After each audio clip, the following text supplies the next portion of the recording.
Ya, terima kasih Anda masih bersama kami di Tokoh Kita, Pak Sohibul Iman. Partai Keadilan Sejahtera sebelumnya adalah Partai Keadilan. Selain namanya yang berubah, ada apa yang berubah di dalamnya? Saya kira kalau dari sisi visi misi ya cita-cita politik saya sama ya. Kami itu kan berubah karena memang ya keharusan realitas politik ya. Kami waktu itu tidak sampai kepada parliamentary threshold. Kami cuma 1,4%. Akhirnya kami harus berubah nama gitu. Nah tentu karena semuanya ini orang-orangnya sama, cita-cita politiknya sama. Saya kira dari sisi substansi kami tidak ada yang berubah. Jadi sama aja. Sama aja, ini seperti nomor urut yang didapatkan di pilkada kali ini, pemilu tahun ini, nomor 8, ini sama seperti sebelumnya. Bagaimana PKS memaknai angka 8 yang nyambung? Ya, jadi angka 8, kami dapat angka 8 ini pertama tentu ya sebetulnya, ya itulah sudah takdirnya gitu dapat itu ya. Kami tidak terlalu banyak pikir-pikir yang macam-macam ya.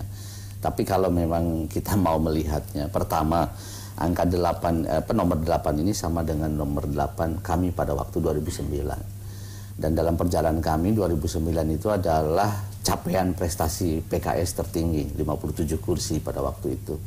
Nah mudah-mudahan dengan kembali kepada nomor 8, ini mudah-mudahan pertanda PKS akan rebound gitu ya. Mudah-mudahan bisa lebih dari 57 sesuai dengan amanat Munas. Kita ingin 12%, kalau 12% mungkin 70 lah kursi. Mudah-mudahan. Mohon doanya ya. Nah yang kedua, kalau mau otak-atik gatel, angka 8 itu satu-satunya angka yang kalau kita putar pakai garis vertikal maupun horizontal itu tidak berubah. Angka 8 itu cuma satu. Angka yang lain paling bisa dengan vertikal saja atau dengan horizontal saja. Artinya angka 8 itu dalam kondisi apapun dia ya tetap 8. Ini artinya kami para pengelola PKS dan seluruh kader PKS diminta konsisten dalam keadaan apapun. Jadi harus tetap teguh komit dengan cita-cita politik itu. Saya kira hikmah yang bisa kami ambil seperti itu.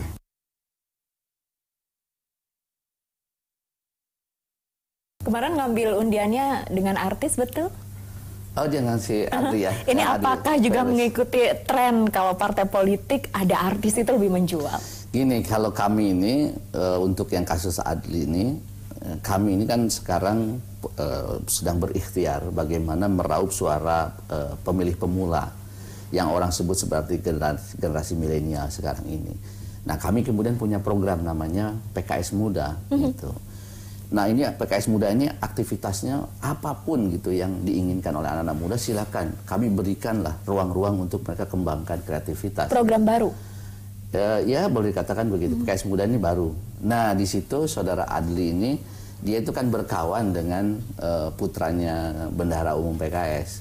Begitu dikenalkan PKS Muda ini dia tertarik. Nah, akhirnya kemudian dia datang terus ngobrol dengan saya gini. Udahlah Kang, saya ini bergabunglah dengan PKS Muda. Ya akhirnya dia bergabung sekarang ini dan dia insya Allah kita akan pertama dia sudah menjadi duta PKS Muda PKS ya, ambasador. Yang kedua nanti mudah-mudahan di 2019 dia kita calonkan sebagai caleg muda PKS. Oke, saya dan pemirsa di rumah juga tertarik tahun 2019 siapa yang diusung sama PKS? Saat ini yang paling rasional kami PKS ya tidak bersama istana ya. Dan kami tentu mencari poros baru dan sekarang di luar istana yang paling rasional saya kira dengan Gerindra, dengan Pak Prabowo, karena kami sudah punya hubungan yang lama ya, dan kami juga sama-sama di luar pemerintahan, komunikasi kami juga sudah sangat intensif. Saya kira begitu, karena politik itu ada rasionalitasnya juga ya. Inilah yang paling rasional ya, kami akan bersama Gerindra. Politik juga sering berubah, kadang di last minute. Apakah akan tetap konsisten untuk mengusung Pak Prabowo? Ya saya kira dengan situasi yang sekarang ini, kalau ini sampai berlanjut sampai 2019, saya kira kita akan tetap bersama. Sempat ada pertemuan dengan Pak SBY? Dengan Pak SBY langsung belum. Tapi, dengan Demokrat? Tapi dengan Demokrat sudah, dalam hal ini dengan Pak Syarif Hasan. Memang Pak Syarif mengatakan setelah pertemuan itu, dia akan mengarrange pertemuan Pak SBY dengan saya. Sekarang saya tunggu. Adakah sinyal-sinyal sesuatu di balik pertemuan yang nanti akan dijalankan. Gak mungkin kan ketemu tanpa ada satu isu ya. Ya isunya Pak Sarip mengatakan, pesan Pak SBY, mereka ingin mengikhtiarkan ada poros baru, di mana poros baru itu ya di situ ada Demokrat, dan Demokrat ingin bersama PKS. Gitu. Demokrat ingin bersama PKS, Ya. tapi apakah kemudian PKS harus meninggalkan Gerindra atau mungkin bisa tiga-tiganya bergabung? Nah itu yang saya kemudian sampaikan, bahwa ini sebetulnya yang berpeluang membentuk poros di luar istana kan ada 5 partai. Ada Gerindra, PKS, Demokrat, PAN, sama PKB. PKB juga masih keluar masuk ya. Nah saya sudah sampaikan ke Pak Syarif, kalau memang spiritnya kita ingin ada sparring partner buat buat istana, saya kira kita 5 partai ini duduk aja bersama. Ada 2 kemungkinan kan. Pertama adalah kami membentuk 2 poros.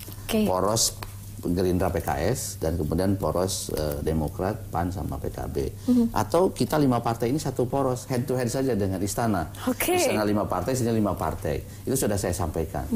Tapi nanti reaksi dari Pak SBY seperti apa ya nanti kita tunggu. Saya kira kita bisa terbuka lah gitu ya, mana yang terbaik gitu.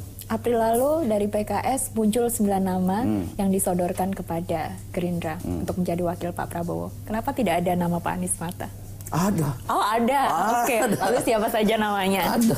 Di sana itu ada Pak Ahmad Heriawan, ada Pak Hidayat Nur Wahid, ada Pak Anies, ada Pak Irwan Parito, ada saya, ada Ustadz Salim, ada Pak Muzamil Yusuf, kemudian ada Pak Tifatul Sembiring, dan ada Pak Mardhani, 9. Kalau saya tidak salah ingat, awalnya Pak Anies Mata ini digadang-gadang akan menjadi calon presiden. Kenapa akhirnya disodorkan namanya menjadi calon wakil presiden? Sampai sekarang yang 9 itu disebut capres atau cawapres.